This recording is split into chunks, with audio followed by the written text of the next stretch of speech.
আসসালামু আলাইকুম রহমতুল্লাহ। ইন্নাল হামদুলিল্লাহ ওয়াসসালাতু ওয়াসসালামু আলা মুহাম্মাদিন ওয়া আলিহি ওয়া আসহাবিহি ওয়া মা ওয়ালা। সম্মানিত দর্শক শ্রোতা, ভাই ও বোনেরা, মহাগ্রন্থ আল কোরআনের তাফসির বর্ণনা অনুষ্ঠানের আজকের 92 নম্বর পর্ব নিয়ে আপনাদের সামনে উপস্থিত হয়েছি। সকলকে স্বাগত জানাচ্ছি আজকের পর্বে। আজকে পবিত্র কোরআনের 102 এবং 103 নম্বর। আজকে পবিত্র কোরআনের সূরা বাকারার 102 এবং 103 নম্বর আয়াত নিয়ে আলোচনা করা হবে ইনশাআল্লাহ। ওমা তৌফিকি ইল্লা বিল্লাহ, সুবহানাকা লা ইলমা লানা ইল্লা মা আল্লামতানা ইন্নাকা আনতাল আলিমুল হাকিম। চলুন আমরা শুরু করি। আউযু বিল্লাহি মিনাশ শাইতানির রাজিম। বিসমিল্লাহির রহমানির রহিম।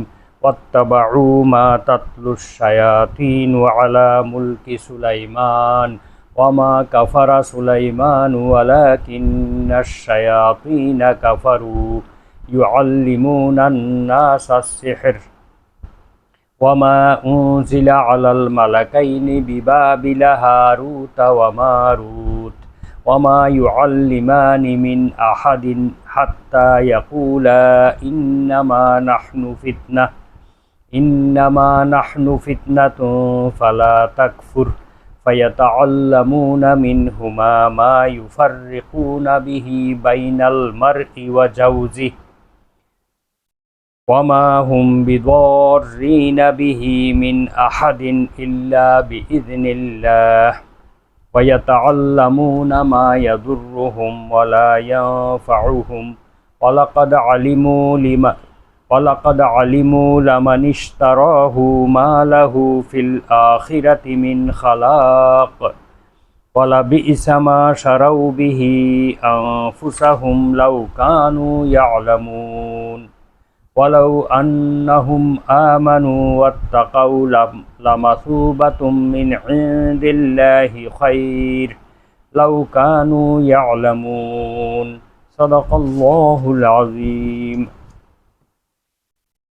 বনী ইসরাইলগণ সুলাইমান আলাইহিস সালামের রাজত্বকালে শয়তানরা যা তেলাওয়াত করত, যা পাঠ করত, তারই অনুসরণ করছে। অথচ সুলাইমান আলাইহিস সালাম কুফরি করেননি, বরং শয়তানগুলোই কুফরি করেছিল। তারা লোকদেরকে জাদুবিদ্যা শিক্ষা দিত, আর বাবেল শহরে হারুত এবং মারুত নামক দুইজন ফেরেশতার কাছে যা অবতীর্ণ হয়েছিল তাও শিক্ষা দিত। আর ওই ফেরেশতাগণ কাউকে শিক্ষা দেওয়ার পূর্বে এই কথা বলতেন যে, তোমরা কুফরি করো না, আমরা তোমাদের জন্য পরীক্ষা স্বরূপ, তোমরা এই জাদুবিদ্যা শিখে কুফরি করো না। ফায়াতাআল্লামুনা মিনহুমা মা ইউফাররিকুনা বিহি বাইনাল মারই ওয়া যাওজিহি। অথচ লোকেরা স্বামী স্ত্রীর মধ্যে কিভাবে বিচ্ছেদ ঘটানো যায় সেই বিষয়গুলো তাদের কাছ থেকে শিক্ষা গ্রহণ করত। ওমা হুম বিদররিনা বিহি মিন আহাদিন ইল্লা বিইজনিল্লাহ। আর আল্লাহ তাআলার হুকুম ব্যতীত এই সমস্ত বিষয়গুলো, এই জাদুবিদ্যা কারো কোনো ক্ষতি করতে পারত না। ওয়ায়াতাআল্লামুনা মা ইয়াদুররুহুম ওয়ালা ইয়ানফাউহুম। তারা শিক্ষা করত এমন বিষয় যা তাদের ক্ষতি করত, তাদের কোনো উপকার করত না। ওয়ালাকাদ আলিমু লামান ইশতারাহু মা লাহু ফিল আখিরাতি মিন খালাক। নিশ্চয় তারা জানে যে যে কেউ এই জাদুবিদ্যাকে ক্রয় করেছে তার জন্য আখেরাতে কোনো অংশ নেই। ওয়ালা বিইসা মা শারাউ বিহি আনফুসাহুম। তারা যার বিনিময়ে নিজেদেরকে বিক্রি করেছে এটা কতই না নিকৃষ্ট। যদি তারা এটা জানতে পারত তাহলে তাদের জন্য কল্যাণকর হতো। ওয়ালাউ আন্নাহুম আমানু। যদি তারা সত্যিকারভাবে ঈমান আনত, ওয়াত্তাকাউ এবং আল্লাহকে ভয় করার নীতি অবলম্বন করে চলত, লামাসুবাতুম মিন ইনদিল্লাহি খায়র। তাহলে আল্লাহর নিকট থেকে কল্যাণ লাভ করত, তারা আল্লাহর নিকট থেকে প্রভূত কল্যাণ লাভ করত। লাউ কানু ইয়ালামুন। যদি তারা এটা জানতে পারত, বুঝতে পারত। তো এই হচ্ছে আয়াতের সরল বঙ্গানুবাদ। এখানে জাদুবিদ্যা সম্পর্কে আলোচনা করা হয়েছে। যেই জাদুবিদ্যা মুসা আলাইহিস সালামের যুগেও ছিল, জাদুর ব্যাপক প্রচলন ছিল, কিন্তু মুসা আলাইহিস সালামকে আল্লাহ তাআলা এমন মুজিজা দান করেছেন যাতে জাদুবিদ্যা পরাজিত হয়েছিল, মুসা আলাইহিস সালামের মুজিজা বিজয়ী হয়েছিল। সেই জাদুর প্রভাব পরবর্তী যুগেও বিভিন্ন নবী আলাইহিমুস সালামের যুগেও ছিল। সেরকম একজন বিখ্যাত নবী সুলাইমান আলাইহিস সালাম, তার সময়েও এই জাদুবিদ্যার ব্যাপক প্রচার প্রসার এবং ব্যাপক প্রভাব ছিল। তো এই জন্য আল্লাহ তাআলা বলছেন, ওয়াত্তাবাউ, এই বনি ইসরাইল জাতি তারা অনুসরণ করত মা তাতলুস শায়াতিনু আলা মুলকি সুলাইমান, সুলাইমান আলাইহিস সালামের রাজত্বকালে শয়তানরা যা আবৃত্তি করত সেগুলোকেই তারা অনুসরণ করত, সেগুলোকেই আসল বিষয় মনে করত, আল্লাহর কিতাবকে তারা মূল বিষয় মনে করত না।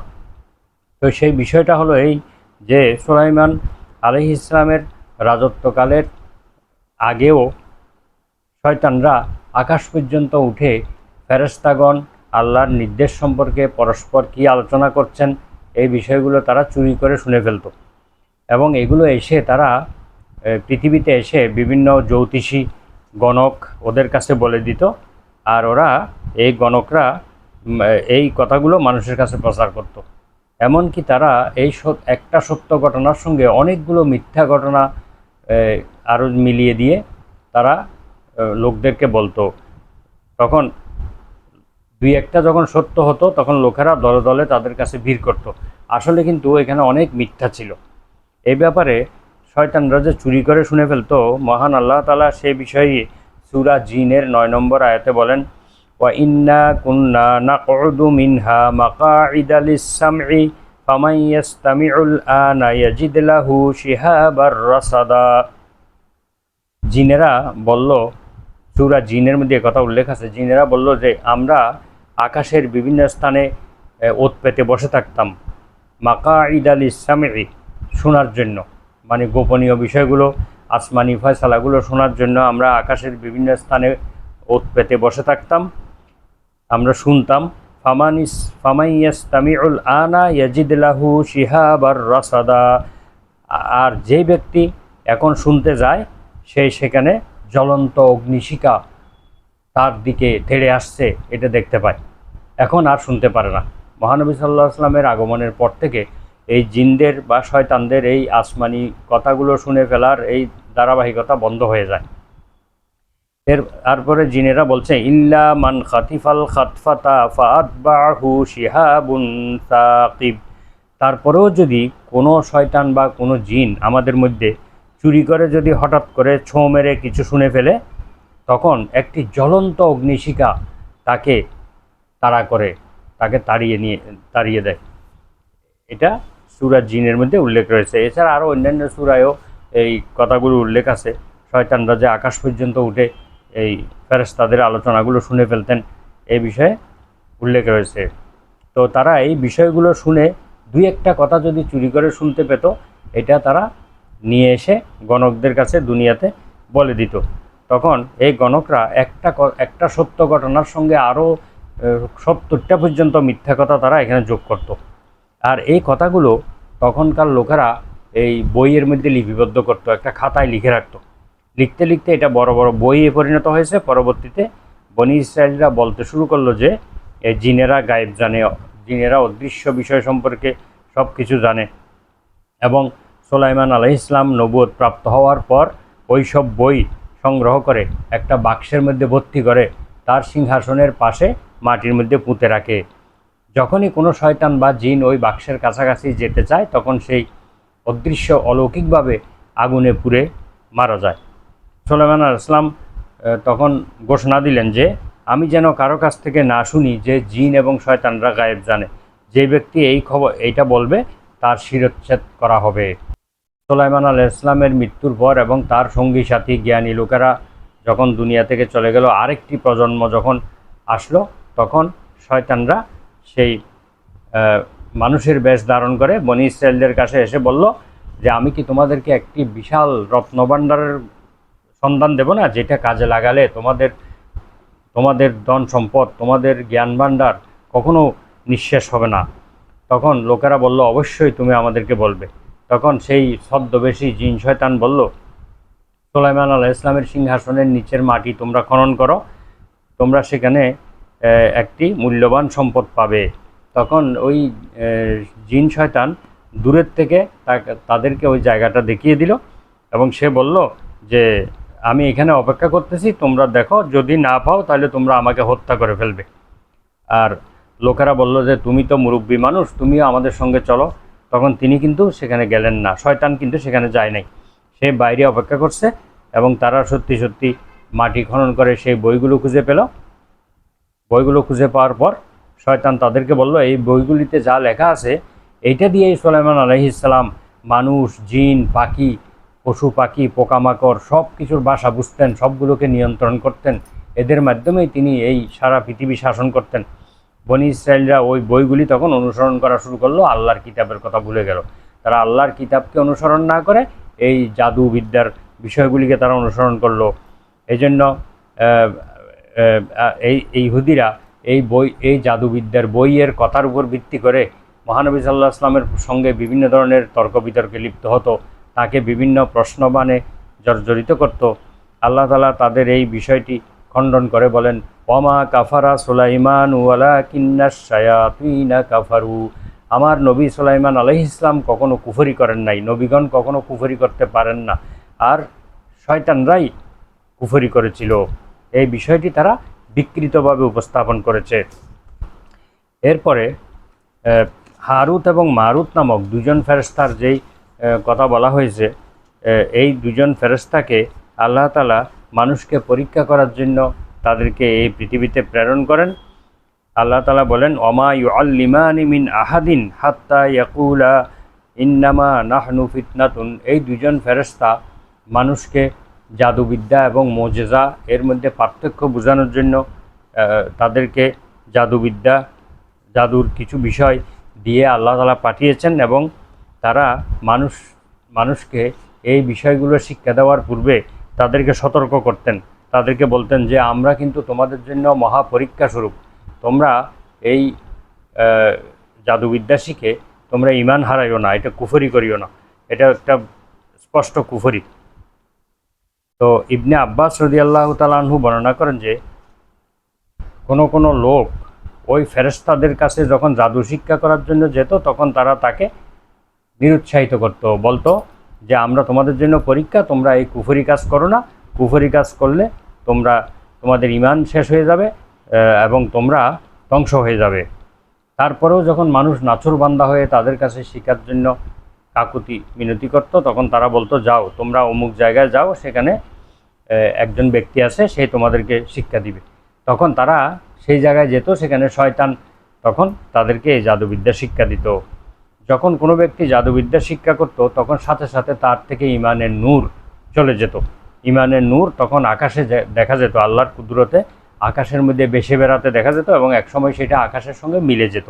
তখন তারা বলতো, হায় আমার কপাল, আমি তো অভিশপ্ত হয়ে গেলাম, এখন আমার কি হবে, এভাবে তারা আফসোস করত। হাসান বসরি রহমাহুল্লাহ বলেন যে আল্লাহ তাআলা ওই ফেরেশতাদেরকে জাদুসহ এই দুনিয়াতে পাঠিয়েছিলেন পরীক্ষা হিসেবে, যে কারা কারা এই পরীক্ষায় উত্তীর্ণ হয় এবং কারা কারা এই পরীক্ষায় অকৃতকার্য হয় সেটা জানার জন্য। আল্লাহ তাআলা তাদের কাছ থেকে ওয়াদা নিয়েছিলেন ফেরেশতা দুজনের কাছ থেকে, যে জাদু শিক্ষা দেওয়ার পূর্বে তারা প্রথমেই তাদেরকে সতর্ক করবে এবং বলে দিবে যে আমরা তোমাদের জন্য পরীক্ষা স্বরূপ, অতএব তোমরা এই জাদুবিদ্যা শিখে কুফরির মধ্যে লিপ্ত হইও না। আল্লাহ তাদের কাছ থেকে এই ব্যাপারে প্রতিশ্রুতি নিয়েছিলেন। আল্লামা সুদ্দি রহমাহুল্লাহ বলেন যে যখন কোনো ব্যক্তি ওই ফেরেশতার কাছে যেত, তখন তারা এই কথাই বলতো যে আমরা পরীক্ষা দিন, তোমরা এই কুফরি করো না। যখন ওই লোক ফেরেশতাদের উপদেশ, ওই মানুষরূপী ওই দুজন ফেরেশতা তাদের উপদেশ যখন মানতে রাজি না হতো, তখন তাদেরকে বলা হতো, তোমরা ওই যে ছাইয়ের স্তূপ, কতগুলো ছাইয়ের চুলার যে ছাই থাকে, ওই ছাইয়ের স্তূপ ছিল, ওই স্তূপের কাছে যাও এবং সেখানে গিয়ে তোমরা প্রস্রাব করো। তখন তারা যখনই এর উপর প্রস্রাব করতো, তখন দেখতো তাদের ঈমানের আলো চলে গেছে এবং ঈমান বিচ্ছুরিত হতে হতে আকাশের সঙ্গে মিলে যেত এবং আকাশ থেকে কালো ধোঁয়া এসে এই পৃথিবীতে নেমে এসে তাদের কানের ভিতর দিয়ে সারা শরীরের সঙ্গে মিশে যেত। শরীরে প্রবেশ করত। ওই কালো ধোঁয়া এটা ছিল আল্লাহ তাআলার গজব বা ক্রোধ। এই সমস্ত ঘটনা ফেরেশতাদেরকে জানানোর পর তারা জাদু শিক্ষা দিত। তাই আল্লাহ তাআলা বলেন তারা ফেরেশতাগণ কাউকে ওইটা শিক্ষা দিত না যতক্ষণ না তারা বলতো যে আমরা তোমাদের জন্য ইন্নামা নাহনু ফিতনা, আমরা তোমাদের জন্য পরীক্ষা স্বরূপ, তোমরা কুফরি করো না, ফালা তাকফুর, তোমরা কুফরি করো না। এই কথা বলা ছাড়া তারা কখনো শিক্ষা দিতেন না। এই ফেরেশতা দুজন, তাদের নাম ছিল হারুত এবং মারুত। বেবিলন বা বাবেল শহরে তারা আল্লাহর হুকুমে এসেছিলেন। তাদেরকে মানবীয় গুণাবলী দিয়ে, মানবীয় প্রবৃত্তি দিয়ে তাদেরকে এই পৃথিবীতে পাঠানো হয়েছিল মানুষকে পরীক্ষা করার জন্য। ইবনে জুরাইজ রহমাহুল্লাহ এই আয়াতের ব্যাখ্যায় বলেন যে বেঈমান ছাড়া কেউ জাদু শিক্ষা করে না, আর ফিতনা হলো পরীক্ষা বা পছন্দ করার স্বাধীনতা। জাদু শিক্ষা করাকে যারা কুফরি করা বলে থাকেন তারা এই আয়াতের আলোকেই বলেন, এই আয়াতের আলোকেই জাদুকে কুফরি বলা হয়। একটা হাদিসে উল্লেখ রয়েছে যে আবু বকর আল বাজ্জার রহমাহুল্লাহ আবদুল্লাহ ইবনে ওমর রাদিয়াল্লাহু আনহু থেকে বর্ণনা করেছেন যে মান আতা আররাফান আও কাহিনান ফাসাদ্দাকাহু বিমা ইয়াকুলু ফাকাদ কাফারা বিমা আনজালা আলা মুহাম্মাদিন সাল্লাল্লাহু আলাইহি ওয়াসাল্লাম। মুসনাদে আহমদের এই হাদিসটি উল্লেখ রয়েছে যে কোনো ব্যক্তি যদি ভবিষ্যৎ বক্তা অথবা কোনো জাদুকরের কাছে গেল, সে যা বলল তাতে বিশ্বাস স্থাপন করলো, সেই যেন মুহাম্মদ সাল্লাল্লাহু আলাইহি ওয়াসাল্লামের উপর অবতীর্ণ সকল বিষয়ের প্রতি কুফরি করল। অর্থাৎ কোনো ব্যক্তি যদি জাদুকরের কাছে যায়, জাদুকরের কথাকে বিশ্বাস করে, তাহলে সেই ইসলামের সব বিষয়ের সঙ্গে কুফরি করল। তো যারা জাদু শিখত তৎকালীন সময়ে, তারা বিশেষ করে স্বামী স্ত্রীর মধ্যে বিচ্ছেদ ঘটানোর বিষয়টি তারা বেশি করে শিখত। এই ব্যাপারে সহিহ মুসলিম শরীফে একটা হাদিসে মহানবী সাল্লাল্লাহু আলাইহি ওয়াসাল্লাম ইরশাদ করেন, আন জাবিরিন রাদিয়াল্লাহু আনহু ক্বালা সামিতুন নবিয়্য সাল্লাল্লাহু আলাইহি ওয়াসাল্লাম ইয়াকুলু। বিখ্যাত সাহাবী জাবির ইবনে আব্দুল্লাহ রাদিয়াল্লাহু আনহু থেকে বর্ণিত, তিনি বলেন আমি আল্লাহর রাসূল সাল্লাল্লাহু আলাইহি ওয়াসাল্লামকে বলতে শুনেছি, ইন্না ইবলিসা ইয়াদাউ আরশাহু আলাল মা, ইবলিস তার সিংহাসনকে পানির উপর স্থাপন করে, সুম্মা ইয়াবআসু সারায়াহু, তারপর সেই তার সৈন্যবাহিনীকে পৃথিবীর চারিদিকে প্রেরণ করে মানুষকে প্রতারিত করার জন্য, মানুষকে বিভ্রান্ত করার জন্য, পথভ্রষ্ট করার জন্য। ফাআদনাহুম মিনহু মানজিলাতান আযামুহুম ফিতনাতান, তাদের মধ্যে সবচেয়ে বেশি মানুষকে ধোঁকা দিতে পারত, মানুষকে বিভ্রান্ত করতে পারত, সে শয়তানের কাছে সবচেয়ে বেশি সম্মানিত হতো। ইয়াজিউ আহাদুহুম ফায়াকুলু, শয়তানরা ধোঁকা দেওয়ার কাজ করে যখন ফিরে আসতো, তখন কোনো শয়তান বলতো ফালতু কাজা ওয়া কাজা, আমি অমুককে বিভ্রান্ত করেছি, অমুকরে এইভাবে ধোঁকা দিয়েছি, এই পাপ কাজ করিয়েছি, এইভাবে তারা বলতো। ফায়াকুলু মা সানাতা শাইয়ান, শয়তান বলতো যে তুমি কিছুই করো নাই। ক্বালা সুম্মা ইয়াজিউ আহাদুহুম, এরপর আরেকজন আসতো, এসে বলতো ফায়াকুলু মা তারাকতুহু হাত্তা ফাররাকতু বাইনাহু ওয়া বাইনা ইমরাতিহি, আমি এমন একটা কাজ করেছি যে তাদেরকে ছাড়ি নাই যতক্ষণ না তাদের স্বামী স্ত্রীর মধ্যে বিচ্ছেদ না হয়। অর্থাৎ এমন এক ব্যক্তিকে আমি পথভ্রষ্ট করেছি যে সে তার স্ত্রীকে যতক্ষণ না তালাক দেয় এতক্ষণ পর্যন্ত আমি তাদেরকে ধোঁকা দিতে ছাড়ি নাই, অর্থাৎ তাদের মধ্যে আমি বিচ্ছেদ ঘটিয়ে দিয়েছি। ক্বালা ফায়ুদনিহি মিনহু, তখন শয়তান তাকে কাছে টেনে নেয়, তার কাঁধে কাঁধ মিলায়। ওয়ায়াকুলু, এবং বলে নি'মা আনতা, তুমি উত্তম কাজ করেছ, সবচেয়ে ভালো কাজ তুমিই করেছ। মুসলিম শরীফে এই হাদিসটি উল্লেখ আছে 2813 নম্বর। তো জাদুকর তার জাদুর দ্বারা ওই কাজই করে থাকে যার ফলে স্বামী স্ত্রীর মধ্যে বিচ্ছেদের সৃষ্টি হয়। যেমন তার কাছে স্ত্রীর আকৃতি খারাপ মনে হবে, কিংবা তার স্বভাব চরিত্রকে ঘৃণা করবে, অথবা অন্তরে শত্রুতার ভাব জেগে যাবে। আস্তে আস্তে এইসব বৃদ্ধি পাবে এবং শেষ পর্যন্ত তাদের মধ্যে তালাক হয়ে যাবে, বিচ্ছেদ ঘটে যাবে। শয়তান এই কাজগুলোই করে থাকে। তো আল্লাহ তাআলা বলেন ওমা হুম বিদররিনা বিহি মিন আহাদিন ইল্লা বিইজনিল্লাহ, আল্লাহর ইচ্ছা ছাড়া তাদের এই জাদুবিদ্যা কারো কোনো ক্ষতি করতে পারতো না। মূলত এইটা একমাত্র আল্লাহর ইচ্ছা। আল্লাহ চাইলে বিষক্রিয়াকে সক্রিয় করে মানুষকে মেরে ফেলতে পারেন, আবার ইচ্ছা করলে তিনি বিষক্রিয়াকে নিষ্ক্রিয় করে মানুষকে এই ক্ষতি থেকে বাঁচাতে পারেন। ঠিক ঠিক তদ্রূপ আল্লাহ তাআলা চাইলে মানুষের মধ্যে জাদুর ক্রিয়া, আল্লাহ তাআলা যদি চান তাহলে তিনি মানুষের মধ্যে জাদুর ক্রিয়াকে প্রভাবিত করে তার ক্ষতি করতে পারেন, আবার চাইলে তিনি জাদুর ক্রিয়াকে নিষ্ক্রিয় করে মানুষকে মুক্তি দিতে পারেন। আমরা দেখতে পাই যে মানুষ বিষ সেবন করে কোনো মানুষ মারা যায়, আবার একই বিষ সেবন করে কোনো মানুষ বেঁচে যায়। অর্থাৎ এই বিষ দ্বারা ক্ষতিগ্রস্ত হওয়া এটাও আল্লাহ তাআলার ইচ্ছার উপরে নির্ভরশীল। আল্লাহ তাআলা বলেন, ওয়ায়াতাআল্লামুনা মা ইয়াদুররুহুম ওয়ালা ইয়ানফাউহুম, তারা এমন জিনিস শিক্ষা করে যা তাদেরকে ক্ষতিগ্রস্ত করে, তাদের কোনো উপকারই করে না। তো ওই ইহুদিরা জানে যে ওয়ালাকাদ আলিমু লামানিশতারাহু মা লাহু ফিল আখিরাতি মিন খালাক, যারা আল্লাহর রাসূল সাল্লাল্লাহু আলাইহি ওয়াসাল্লামের আনুগত্য ছেড়ে দিয়ে জাদুর পিছনে ছুটে, জাদুর পিছনে লেগে থাকে এবং জাদুকে সত্য মনে করে, আল্লাহর কিতাবকে যারা মিথ্যা মনে করে, তাদের এই আখেরাতে কোনো অংশ নেই। তারা দুনিয়ার জীবনকেই তারা আখেরাতের বিনিময়ে ক্রয় করে নিয়েছে এবং তাদের এই ক্রয় বিক্রয় ব্যর্থ হবে। আখেরাতে তারা কোনো কিছুই পাবে না, তাদের কোনো সম্মান নেই, তাদেরকে মুক্তিও দেওয়া হবে না। আল্লাহ তাআলা বলেন, যদি তাদের এই মন্দ কাজের অনুভূতি হতো, লাউ কানু ইয়ালামুন, যদি তারা জানতে পারত যে ঈমান এনে আল্লাহ ভীরুতা অবলম্বন করত, তাহলে তাদের নিঃসন্দেহে মঙ্গল ছিল। কিন্তু এই অজ্ঞান, এই নির্বোধ লোকেরা তা বুঝে না।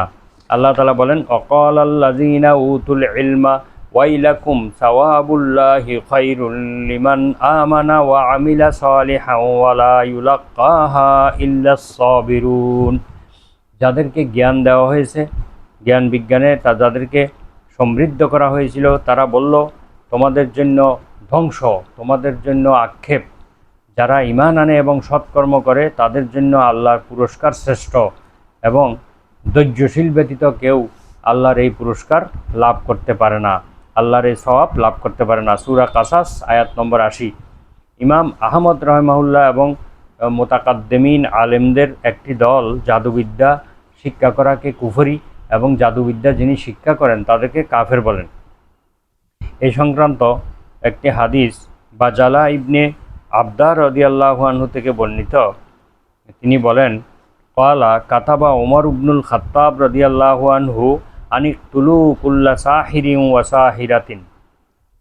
বাজালা ইবনে আবদা রাদিয়াল্লাহু আনহু নামক একজন সাহাবী, তিনি বলেন যে ওমর রাদিয়াল্লাহু আনহু একবার গভর্নরদের কাছে চিঠি লিখে পাঠালেন যে তোমরা প্রত্যেক জাদুকর এবং জাদুকরীকে তোমরা হত্যা করবে।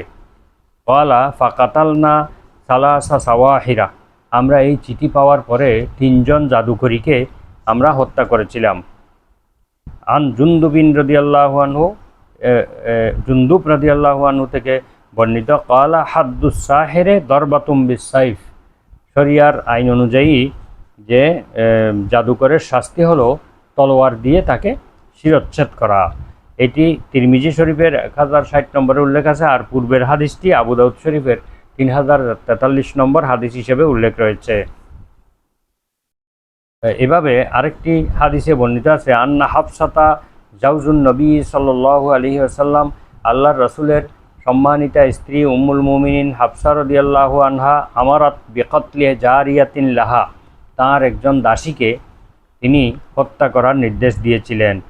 সাহারাতহা ওয়াকাদ কানাত দাব্বারাতহা, এই বাদীটি হাফসা রাদিয়াল্লাহু আনহাকে জাদু করেছিল, এই জাদু করার কারণে তিনি তাকে হত্যা করার নির্দেশ দিলেন। ওয়াকাদ কানাত দাব্বারাতহা, অথচ এই বাদীটাকে তিনি তার মৃত্যুর পরে আজাদ করে দিয়েছিলেন, অর্থাৎ মৃত্যুর পরে তাকে মুক্ত হয়ে যাওয়ার জন্য তার সঙ্গে চুক্তিবদ্ধ হয়েছিলেন। মুদাব্বার গোলাম বা বাদী বলা হয় ওই গোলামবাদীকে যে মালিকের মৃত্যুর পর স্বাধীন হয়ে যায়। তাহলে এই মহিলাকে কিন্তু হাফসা রাদিয়াল্লাহু আনহা মৃত্যুর পরে স্বাধীন হয়ে যাওয়ার বিষয়ে তার সঙ্গে চুক্তিবদ্ধ ছিলেন, কিন্তু তারপরেও তাকে এই জাদু করার জন্য তাকে হত্যা করার নির্দেশ দিলেন। ফাকুতিলাত, অতঃপর তাকে হত্যা করা হলো। মুয়াত্তা মালিক 1511 নম্বর হাদিস এটি উল্লেখ রয়েছে। তো এই জাদুবিদ্যা এটা ইসলামে সেহের বলা হয় এমন জিনিসকে যা যার যার প্রতিক্রিয়া এবং কারণ অদৃশ্য, যার প্রতিক্রিয়া এবং কারণ অদৃশ্য। আর সাধারণভাবে শরীয়তে জাদু বলতে এমন বস্তু বোঝানো হয় যা গোপনে ক্ষতি সাধন করে এবং অমৌলিক জিনিস দ্বারা প্রতারণা করা হয়। জাদুকর কাফের হবে কিনা এই ব্যাপারে ইমামদের মধ্যে বিভিন্ন মতভেদ রয়েছে।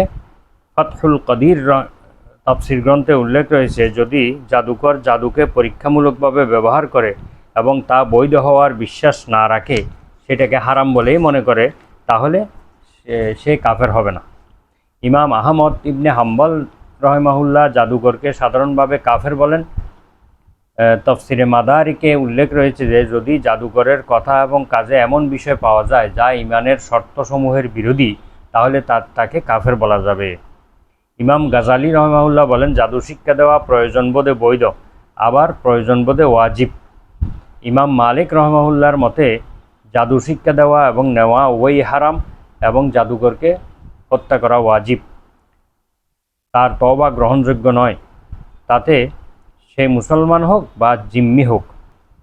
ইমাম শাফি এবং হানাফিদের মতে জাদু শিক্ষা দেওয়া এবং নেওয়া উভয়ই প্রয়োজন ছাড়া নিষিদ্ধ, কিন্তু আত্মরক্ষা এবং কাফিরের জাদু প্রতিরোধ করার জন্য শিক্ষা দেওয়া এবং নেওয়া উভয়ই বৈধ বা মুবাহ।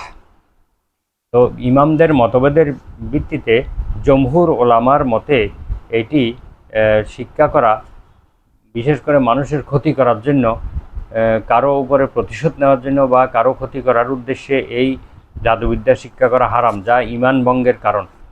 ঈমান ভঙ্গের যে 10টি কারণ রয়েছে তার মধ্যে একটি কারণ হলো জাদু করা, কারো ক্ষতি করার জন্য জাদু করা।